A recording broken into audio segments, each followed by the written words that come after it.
Mungkin kalau ada Bapak Ibu Saudara yang belum sempat tadi ngucapin selamat Natal dengan kiri kanan silakan. Saya beri kesempatan untuk mengucapkan selamat Natal. Karena sebentar lagi tentunya kita tidak akan ketemu karena liburan. Punya acara masing-masing. Saya juga ingin mengucapkan selamat Natal dan juga nanti selamat tahun baru untuk semua jemaat. Mungkin tidak sempat untuk ketemu satu-satu, bersalaman satu-satu, nggak sempat juga mungkin menjawab WhatsApp satu-satu, tapi selamat Natal dan selamat tahun baru. Oke. Tema khotbah saya hari ini adalah Why Jesus Born atau mengapa Yesus dilahirkan. Hari ini hari Natal, 25 Desember kita merayakan Natal. Natal berbicara mengenai Yesus dilahirkan ketika di dunia ini. Dan bukan hanya itu, mungkin kita hari ini berbicara lebih lanjut. Natal adalah berbicara mengenai Yesus lahir dalam hati setiap kita manusia. Dan hari ini saya ingin mengawali khotbah Natal dengan Matius di pasal yang pertama.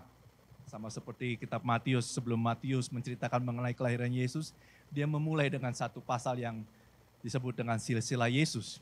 Kita buka di Matius 1 ayat 1 sampai yang ke-6. Inilah silsilah Yesus Kristus, anak Daud, anak Abraham. Abraham memperanakan Ishak, Ishak memperanakan Yakub, Yakub memperanakan Yehuda dan saudara-saudaranya. Yehuda memperanakan Peres dan Zerah dari Tamar. Peres memperanakan Hezron, Hezron memperanakan Ram, Ram memperanakan Aminadab, Aminadab memperanakan Nahason, Nahason memperanakan Salmon, Salmon memperanakan Boas dari Rahab, Boas memperanakan Obed dari Rut, Obed memperanakan Isai, Isai memperanakan Raja Daud, Daud memperanakan Salomo dan dari istri Uria. Lalu kalau saudara baca lebih lanjut terus sampai ke bawah, maka lahirlah Yesus Kristus di hari yang kita kenal dengan Natal. Saudara, ketika kita membaca silsilah ini pasal yang pertama, ada 4 wanita yang disebutkan di dalam silsilah tersebut. Yang pertama yaitu Tamar, yang kedua yaitu Rut atau Rahab, yang ketiga itu Rut, dan yang keempat itu istri Uria atau yang kita kenal dengan Betsheba.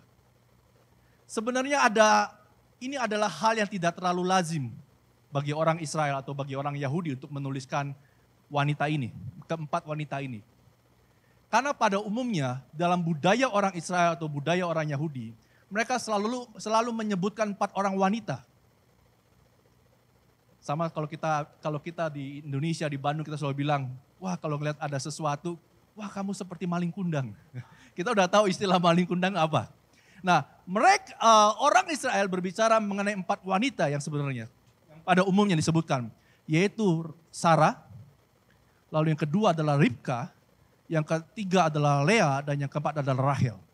Dan mereka tahu budaya itu ketika mereka menyebutkan 4 wanita ini, apa maknanya.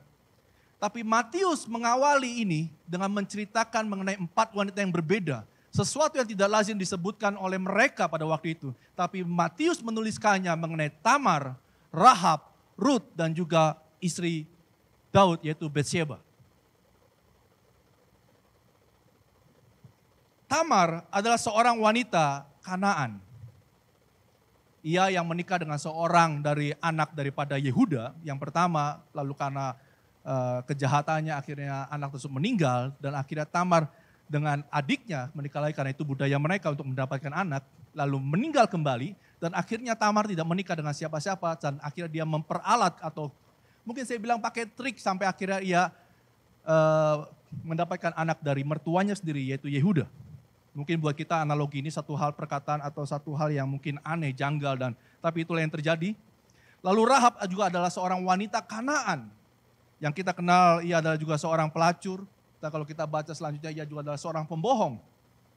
Lalu Rut adalah seorang dari bangsa Moab, bukan orang Israel. Ia juga adalah seorang yang mungkin tidak punya apa-apa. Ia ikut mertuanya.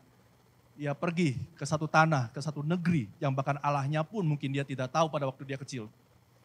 Lalu istri Uria atau Betsheba yang kita kenal, dia adalah seorang wanita yang juga berzina bersama-sama dengan Daud. Terlepas siapa yang mulai, tapi itulah Betsheba. Dengan ayat ini, dengan silsilah ini saya ingin menyatakan bahwa, ingin membagikan bahwa kelahiran Yesus ke dalam dunia, ini adalah satu rencana Tuhan. Dan siapa yang akan dipilihnya, bukanlah pilihan manusia. Tapi Tuhan yang memilih siapa yang akan dipakainya untuk menurunkan generasi demi generasi sampai akhirnya Yesus dapat dilahirkan ke muka bumi. Dan bahkan dengan sisi lain ini kita bisa mengerti bahwa keselamatan bukan hanya untuk orang Israel, tapi keselamatan untuk segala bangsa di muka bumi. Apa relevansinya dalam kehidupan kita zaman sekarang? Yang pertama yang saya bagikan, apa sih makna Natal dalam kehidupan setiap kita? Terkadang masa lalu kita, mungkin yang pernah kita lakukan adalah sesuatu yang aib, sesuatu yang stigma yang tidak baik yang kita pernah lakukan, satu kesalahan, satu dosa yang pernah kita lakukan sama seperti Rahab, apa yang dia pernah lakukan, mungkin sama seperti apa yang dilakukan oleh Tamar, dan mungkin orang-orang wanita-wanita yang lain atau manusia-manusia yang lain yang pernah kita lakukan, itu adalah satu aib dalam hidup kita. Atau mungkin apa yang kita lakukan hari ini juga adalah satu kesalahan yang besar yang kita sedang lakukan. Keputusan-keputusan yang kita buat, keputusan yang kita pilih adalah satu hal yang salah.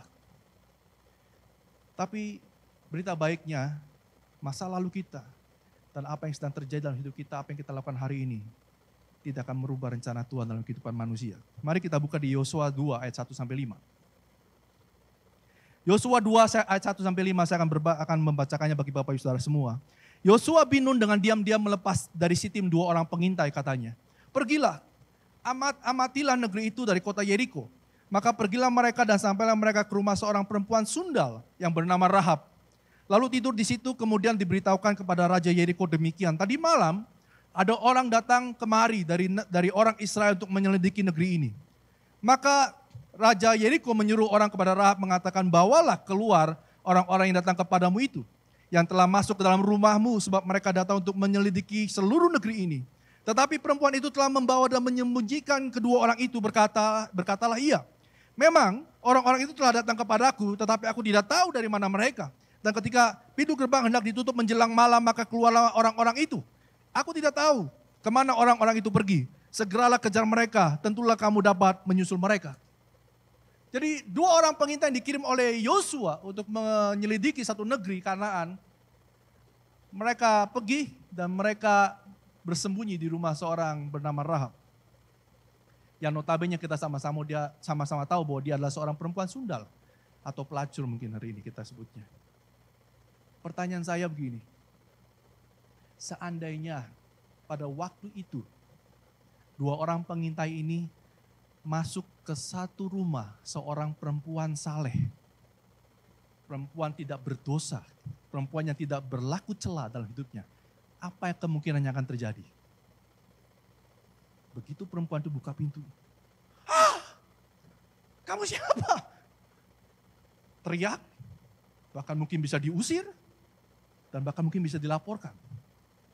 Tapi bersyukurnya, tanda kutip, dia datang ke rumahnya Rahab, yang notabene seorang perempuan Sunda dan seorang pelacur.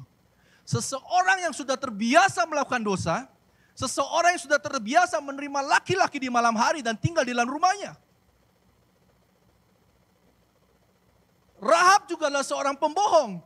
Makanya ketika orang utusan raja datang ke rumahnya, di mana dia?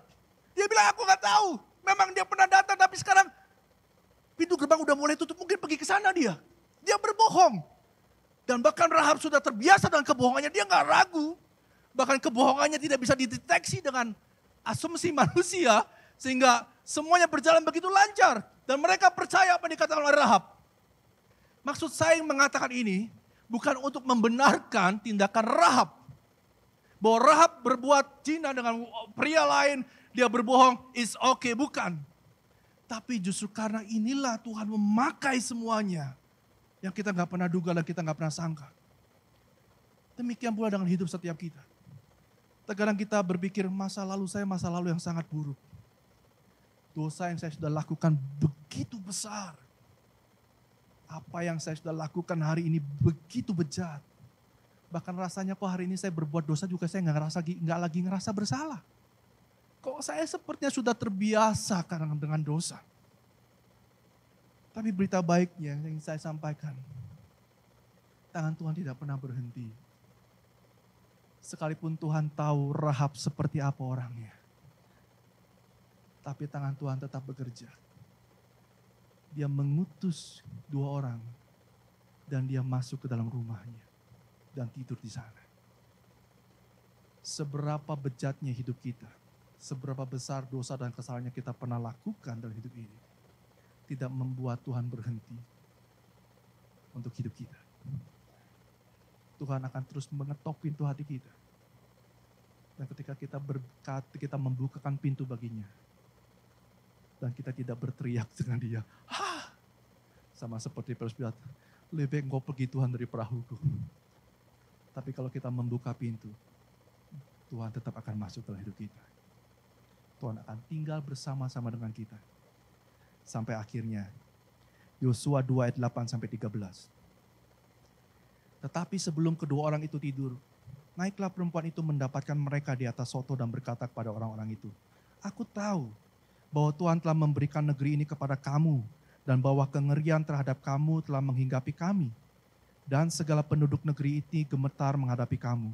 Sebab kami mendengar bahwa Tuhan telah mengeringkan air laut Tiberau di depan kamu ketika kamu berjalan keluar dari Mesir.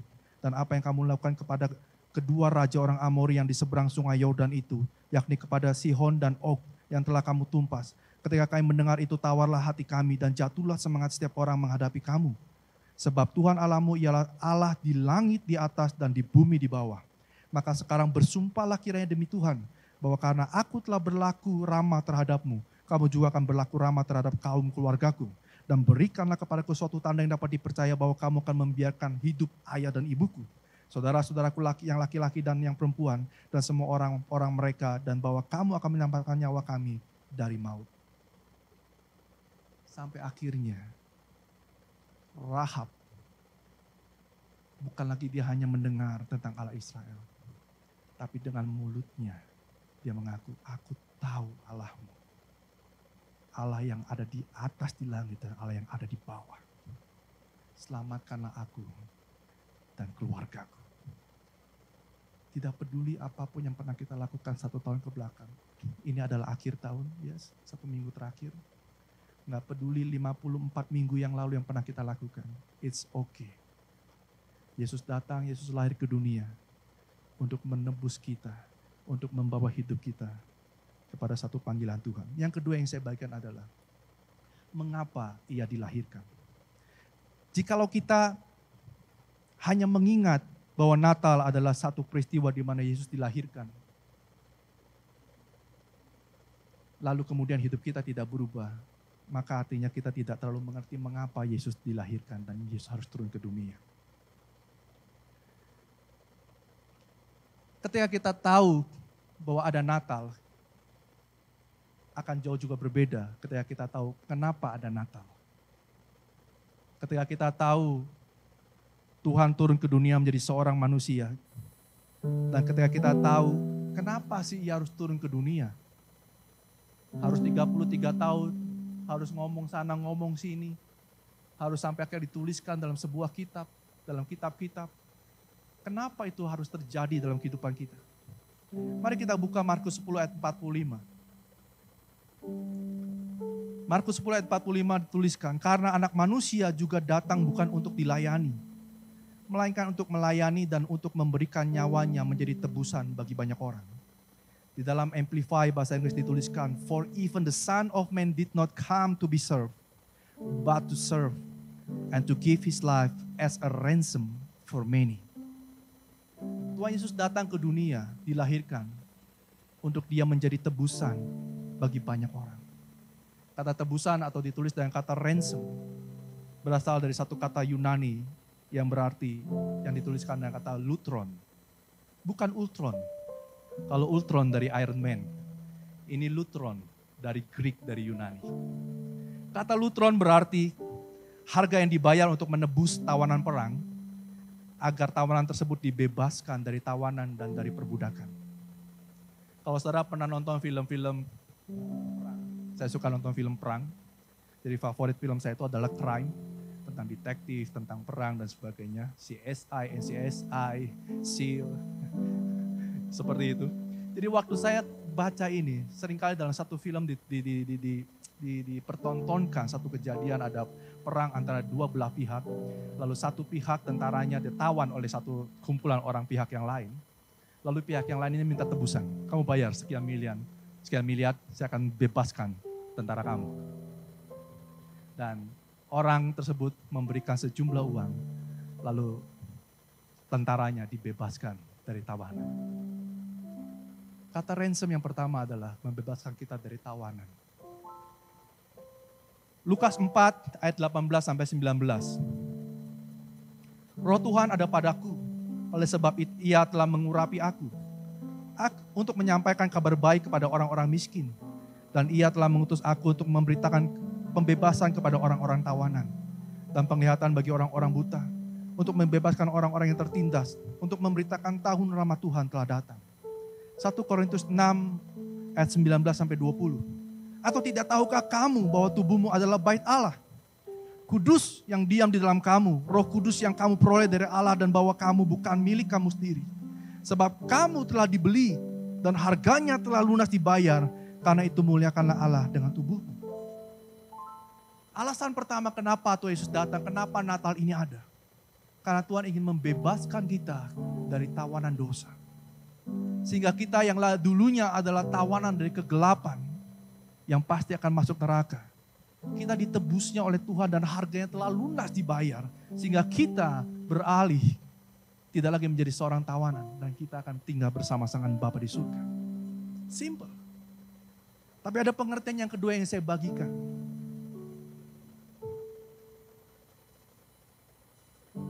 Ransom atau lutron juga artinya membebaskan kita dari perbudakan.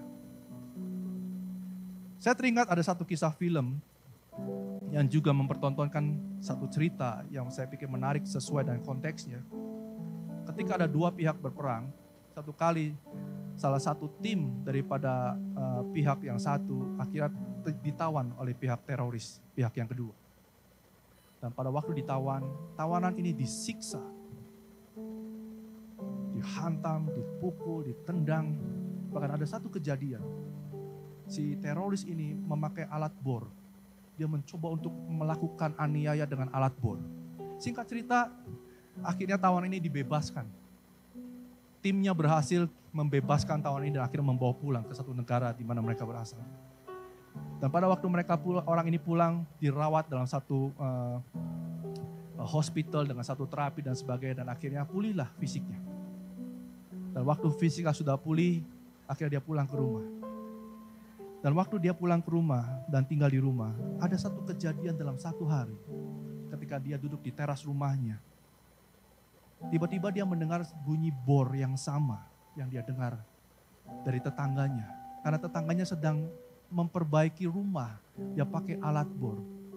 Dan waktu dia duduk dan dia mendengar bunyi alat bor tersebut, langsung memorinya flashback ketika dia ada di tawanan. Bukan hanya memorinya yang flashback, dia mengingat kejadian-kejadian itu. Tapi rasa takutnya, rasa ngerinya, bahkan kemarahannya pun muncul di saat itu. Dan hari itu dia marah bangkit. Dia marah kepada tetangganya dan dia melakukan apa yang tidak baik. Ini yang ingin saya bagikan yang kedua. Memang kita sudah lepas dari tawanan dosa. Kita bukan lagi orang-orang yang akan masuk ke dalam kegelapan. Tapi yang kedua yang kita perlu lakukan adalah kita bebas dari perbudakan. Kita buka di Keluaran 16 ayat yang pertama sampai yang ketiga. Ini adalah kisah dari bangsa Israel ketika ia keluar dari Mesir. Setelah mereka berangkat dari Elim, tibalah segenap jemaah Israel di padang gurun Sin yang terletak di antara Elim dan Gunung Sinai. Pada hari yang ke-15 bulan yang kedua, sejak mereka keluar dari tanah Mesir, di padang gurun itu bersungut-sungutlah segenap jemaat Israel kepada Musa dan Harun dan berkata kepada mereka, kalau kami mati tadinya di tanah Mesir oleh tangan Tuhan ketika kami duduk menghadapi kuali berisi daging dan makan roti sampai kenyang. Sebab kamu membawa kami keluar ke padang gurun ini untuk membunuh seluruh jemaah ini dengan kelaparan. Keluaran 17 ayat 1 sampai 3 saya lanjutkan. Kemudian berangkatlah segenap jemaah Israel dari padang gurun Sin. Berjalanlah dari tempat persinggahan ke tempat persinggahan sesuai dengan titah Tuhan. Lalu berkemahlah mereka di Rafidim. Tetapi di sana tidak ada air untuk diminum bangsa itu. Jadi mulailah mereka bertengkar dengan Musa, kata mereka, berikanlah air kepada kami supaya kami dapat minum. Tetapi Musa berkata kepada mereka, mengapa kamu bertengkar dengan aku? Mengapakah kamu mencobai Tuhan? Hauslah bangsa itu akan air di sana, dan bersungut-sungutlah bangsa itu kepada Musa dan berkata, mengapa pula engkau memimpin kami keluar dari Mesir untuk membunuh kami, anak-anak kami, dan ternak kami dengan kehausan? Satu bangsa yang sudah ditebus oleh Tuhan, keluar dari tanah Mesir, keluar dari tawanan, dan dia bebas, dan dia hidup dipimpin menuju tanah Kanaan. Tetapi dalam perjalanannya, sekalipun mereka dalam perjalanannya dipimpin oleh tangan Tuhan sendiri, mereka selalu bilang ketika nggak ada makan dengan minum, Tuhan, Musa, mengapa kami harus mati di sini? Lebih baik kami mati di sana di depan kualing berisi daging dan makanan roti di sana. Kenapa engkau harus memimpin kami dan harus membuat kami mati di padang gurun karena kami nggak ada air? Lebih baik kami ada di Mesir. Saudara, yang saya baikkan adalah kadang kita sudah bukan lagi tawanan dosa, tapi cara berpikir kita masih cara berpikir yang lama. Cara hidup bangsa Israel yang membuat mereka bertahun-tahun lamanya berputar-putar di padang gurun. Saya pikir maksudnya, apa yang membuat mereka berputar-putar di sana adalah karena cara berpikir mereka, karena hati mereka. Mereka selalu mereverse kembali kepada zaman di Mesir. Dahulu, mungkin dari kita adalah seorang pembohong. Kita selalu berbohong dan berbohong. Tapi marilah hari ini kita mulai memperkatakan kebenaran demi kebenaran. Sekalipun terkadang ketika kita mengatakan kebenaran, akan ada konsekuensi yang tidak enak yang kita perlu terima. Tapi jikalau kita mengerti arti Natal dalam hidup ini, Natal bukan berarti hanya membebaskan kita sebagai tawanan dosa, tapi membebaskan kita dari perbudakan dosa, dari cara hidup kita yang lama. Saya cuma teringat satu kisah dalam hidup saya. Saya menceritakan ini dengan rasa hormat kepada orang tua saya, karena orang tua saya pun juga mungkin tidak mengerti bagaimana melakukan yang terbaik dalam hidup mereka. Saya waktu kecil pernah melarikan diri dari rumah. Atau mungkin Bapak Ibu sudah melarikan diri, tapi untuk anak-anak youth jangan pernah melakukan itu. Itu bukan hal yang baik. Tapi itu hal yang tidak baik yang pernah saya lakukan. Karena saya tidak suka, saya tertekan, saya akhirnya harus pergi dari rumah. Singkat cerita, saya bertobat dan saya mengenal Tuhan.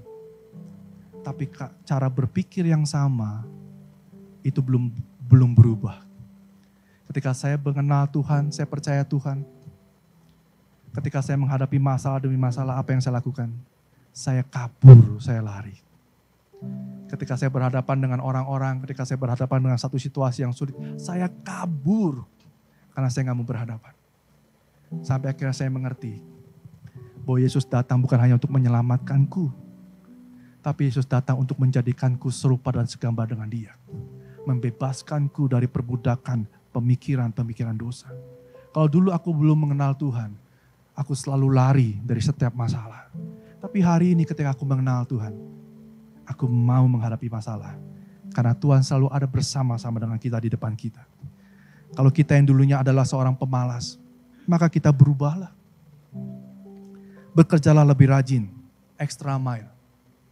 Bahkan kalau saya boleh tambahkan, saya ingin bilang, kalau kita orang-orang yang bekerja, digaji salary 5 juta, maka bekerjalah seperti engkau digaji 10 juta.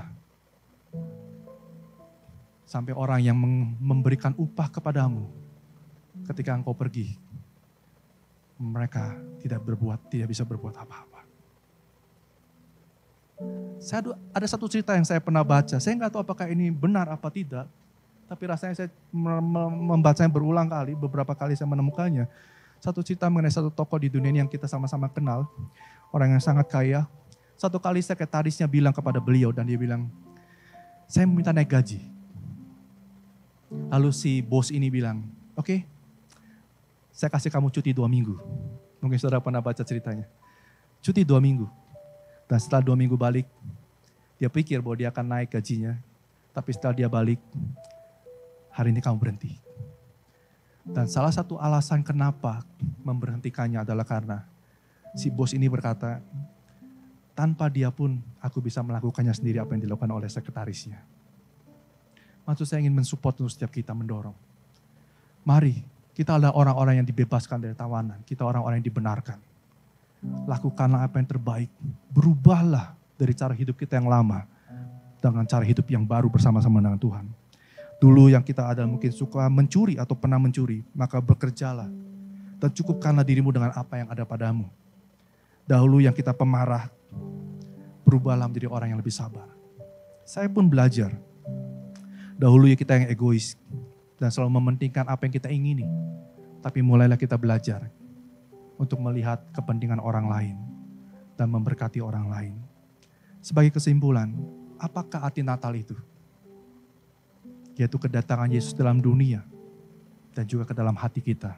Membebaskan kita dari tawanan dosa. Dan mengapa Kristus datang ke dunia? Karena ia ingin merubah hidup kita. Bukan lagi dengan cara hidup yang lama, tapi dengan cara hidup yang baru. Saya tutup terakhir dengan Roma 8 ayat 29. Sebab semua orang yang dipilihnya dari semula, mereka juga ditentukannya dari semula untuk menjadi serupa dengan gambaran anaknya, supaya ia anaknya itu menjadi yang sulung di antara banyak saudara.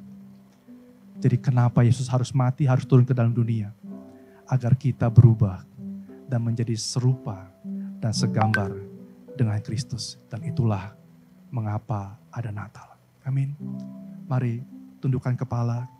Saya ajak kita merenungkan sejenak.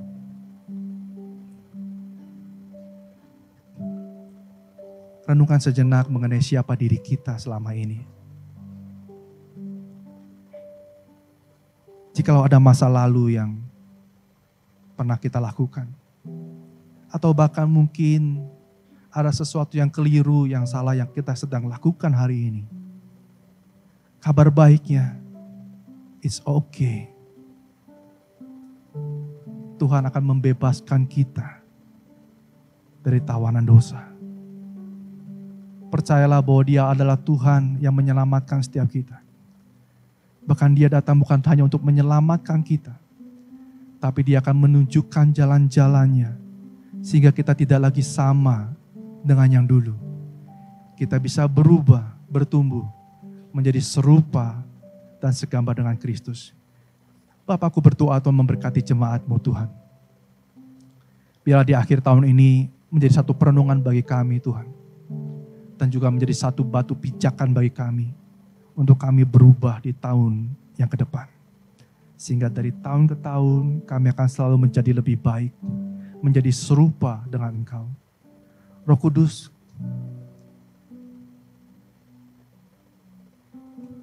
pimpin kami. Biarlah kekuatan yang kuasa yang daripada-Mu akan membuat kami dapat berjalan semakin hari, semakin serupa dengan Kristus. Ingatkanlah kami terus akan firman-Mu yang telah kami baca, yang telah kami simpan dalam hidup kami. Dan singkapkanlah segala sesuatu yang tersembunyi bagi kami, sehingga kami tahu apa yang jadi firman-Mu dan isi hati-Mu dalam hidup kami. Sehingga segenap hidup kami berjalan di atas dasar kebenaran firman-Mu sendiri. Terima kasih Bapa. Terima kasih Tuhan untuk kedatangan-Mu di dunia ini. Di dalam nama Tuhan Yesus kami berdoa. Mari sama-sama kita katakan.